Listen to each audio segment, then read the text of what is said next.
Sí, yo sé que llevo casi que un mes sin subir video al canal, pero bueno, ya tocaba volver con un tema burda e interesante al canal. Muchachos, muchísimas gracias por todo el apoyo que he estado recibiendo por el último video que subí sobre Párame Bola Senpai. De pana no esperé crecer tan rápido y que les gustara tanto, pero me alegra haber superado mis expectativas. Los quiero muchísimo, me motivan demasiado para seguir subiendo contenido así. Y ya que estoy tan agradecido, también les agradecería que se suscribieran al canal, sobre todo los que no lo están, porque es que no me explico por qué más del 90% de la gente que está viendo este video no está suscrita al canal. Marico, pisa el botón y ya. ¿Te gustó el anterior video? Estoy seguro que este video también muchísimo más. A mí me gusta muchísimo la idea de comer 3 veces al día, ¿saben? ¿Ya lo hiciste? Gracias. Suscríbete, amigo, por favor, te chuparé el pe... Si están a punto de empezar a comer o ya están comiendo, buen provecho, porque hoy les traigo una historia que a lo mejor les hiele la sangre y pues también les quite el apetito. ¿Ustedes se imaginan un historiador que profane tumbas y convierta cadáveres en muñecas? Pues hoy les voy a contar la historia de Anatoly Moshkin. Nació el 1 de septiembre de 1966 en Gorky, Rusia, en la aquel entonces Unión Soviética. Anatoly creció en un contexto marcado por la rigidez y el ambiente del régimen soviético, lo que pudo influir en su desarrollo personal, aunque los detalles específicos de su niñez no son tan claros. Lo poco que se sabe es que vivió con sus padres en un mismo apartamento, aunque estaban al tanto de algunos de sus comportamientos peculiares, como su afición por lo macabro y ciertos coleccionismos, pero no conocían la verdadera naturaleza de sus actividades. Algunos relatos no confirmados sugieren que Anatoly tuvo una obsesión muy fuerte por la muerte. Pero, ¿de dónde vino exactamente tanta obsesión? Según algunos relatos, cuando Anatoly tenía 12 años, asistió al funeral de una niña, y digamos que quedó maravillado por la belleza de este cadáver sin vida. Desde ahí, Anatoly empezó a visitar cementerios como si estos fueran parques de diversiones. Le hicieron besar el cadáver y hasta le pusieron un anillo de compromiso. Todo esto con la intención de que se casara simbólicamente con la niña. Sin embargo, es importante recalcar que estos detalles no han sido verificados por fuentes oficiales. Por lo tanto, permanecen en el terreno de las anécdotas difundidas por los medios de comunicación de Rusia. Todo esto claramente tras su detención. Está confirmado, solo falta que lo confirmen. Pero no es chiste. Este hombre de hecho se volvió un experto en cementerios. Tanto así que Anatoly daba hasta tours y hasta escribía artículos de la historia de los cementerios locales. Pero obviamente todo esto solamente era una fachada. Porque detrás de esa máscara de académico respetado había en realidad un monstruo horrible. Además de los cuerpos, Moshkin robaba juguetes, robaba recuerdos, robaba fotos, videos, todo lo que encontrara dentro de las tumbas. Y estos mismos objetos que robaba los guardaba en su apartamento como una colección. Y sí, algunos de estos artículos pertenecían a niños, lo que añade obviamente un nivel de perturbación más a su crimen. Lo más arrecho de todo es que Moshkin no solamente robaba los cuerpos, sino que también los preservaba utilizando técnicas que aprendió en libros y documentales. Aplicaba sustancias químicas y métodos de embalsamiento para evitar la putrefacción de los cadáveres. Este carajo además era como una especie de taxidermista. Esto demuestra que su obsesión era bien metódica y bien planeada. Anatoly actualmente tiene 58 años, va a cumplir 59 en septiembre de este año. Lingüista profesional, filólogo e historiador, doctor en estudios celtas y especialista en cementerios de Nizhny Novgorod. Fue un tipo que dejó a todo el mundo en shock, y todo esto claramente por la rara afición de desenterrar cadáveres. Este señor se metió en un pedo tan gordo que en 2011 las autoridades empezaron a ver como había un incremento insólito en actos vandálicos en los cementerios. Cada semana aparecían tumbas destruidas o saqueadas, y nadie sabía qué coño estaba pasando. La policía rusa estaba más perdida que un turista en Petare. Pero aquí viene lo más impactante. Anatoly ayudaba a la policía con la investigación. El tipo era el mismísimo culpable. Insisto, como les dije anteriormente, este tipo no solo robaba los cuerpos, sino que los momificaba de manera artesanal. Según el diario Daily Mirror, Moshkin no lo hacía con fines necrófilos, sino porque creía que la ciencia algún día reviviría a los muertos. Inclusive organizaba fiestas de té con las muñecas y les hablaba como si estuvieran vivas. Ese tipo era como el Dr. Frankenstein, pero en versión muñequera. Un día eres un filólogo e historiador y al otro día estás tomando una taza de té con María Antonieta y su hermanita. Dato curioso, de hecho en la escena de Toy Story en la que aparecen las dos muñecas sin cabeza es una referencia a cómo falleció aquella duquesa María Antonieta de Francia. Spoiler, murió decapitada. Suscríbete. En Rusia, eso de meterse con las tumbas ajenas se llama profanación de tumbas. Es un delito que está bien clarito en el artículo 244 del Código Penal de la Federación Rusa, bajo el título de profanación de los cuerpos fallecidos y lugares de enterramiento. Ahora bien, ¿y cuánto es la pena? Bueno, eso también depende de cómo la cagues. Si te va por hacer desastres con una tumba o con un cadáver como este perturbado, te pueden clavar una tumba de hasta 40.000 rublos, que es como el sueldo de 3 meses, que en dólares estadounidenses se traduce a $444,45, casi nada. O también te podrían hacer trabajo comunitario hasta por 360 horas. Tú solo imagínate limpiando calles por un buen rato con el frío tan coño de madre que hace en Rusia. También podrían encerrarte hasta por 3 meses. O mandarte a trabajos correccionales por un año. Algo así como trabajo forzado light.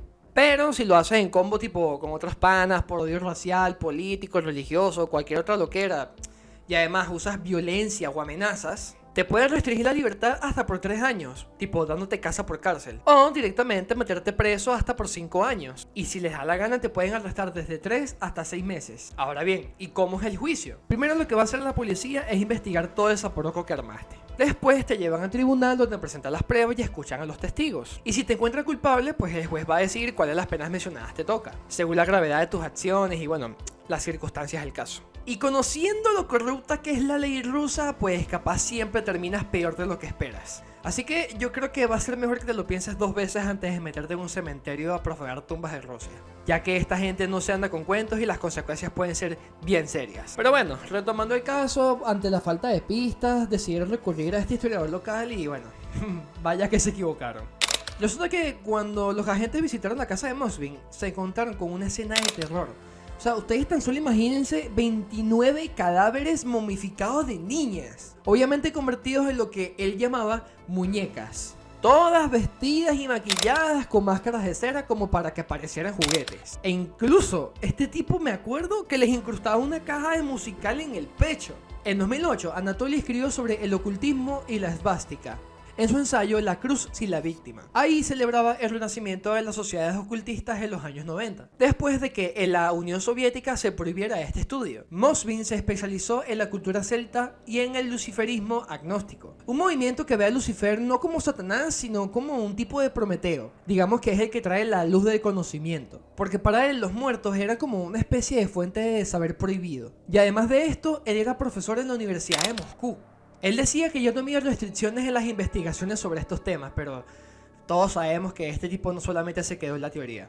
Desde principios de los años 2000, este tipo, Anatoly, él se había convertido en una especie de necropólogo, y sí, él mismo se inventó ese título. Este carajo se la pasaba estudiando en los cementerios de Nizhny Novgorod como si fueran su segunda casa. Y no solo eso, este carajo dormía en las lápidas para comunicarse con los muertos. O sea, yo me imagino a este carajo tipo, es que yo solo quería entenderlos, los muertos tienen mucho que decir, ¿saben? Obviamente con su acento ruso y toda la huevona.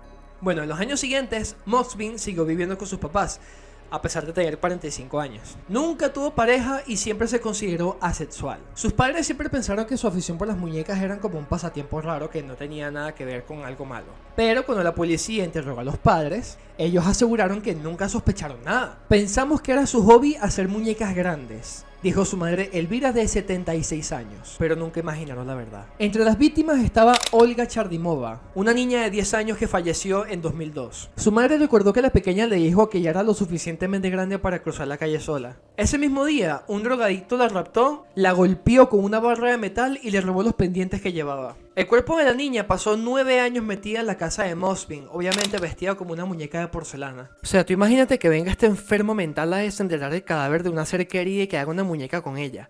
Marico, es horrible. Este carajo padece una esquizofrenia paranoide arrechísima. Y eso es precisamente lo que te voy a explicar para que, bueno, por lo menos intentemos entender qué coño le pasaba a este tipo en el coco. Lo primero que hay que entender... para entender la historia de Five Nights at Freddy's... No, ya, en serio. Es que la esquizofrenia paranoide no es ningún juego. Es un trastorno mental bien cabrón en el cual el cerebro se convierte como en un revoltijo de percepciones, pensamientos y emociones. Tú imagínate que tu mente es como un televisor que en lugar de sintonizar un canal normal, se pone a transmitir películas de terror en vivo. Mismas películas que tienen efectos especiales que ni en las mejores películas de terror japonesas. Miren, en el cerebro de alguien con esquizofrenia, los neurotransmisores, esas sustancias químicas que son los mensajeros del cerebro, están de parranda, especialmente la dopamina. Entonces, la teoría dice que hay un exceso de dopamina en ciertas áreas, en especial en el sistema mesolímbico, que es como el centro de control de emociones y de placer. Entonces, esto provoca que hayan delirios y alucinaciones. O sea, que el cerebro empieza a inventar unas vainas que ni el mismísimo Guillermo Tell se puede imaginar. O sea, imagínate que hasta escuchas voces que te dicen cosas como si tu mente fuera un karaoke de terror. Yo claro, no tengo música.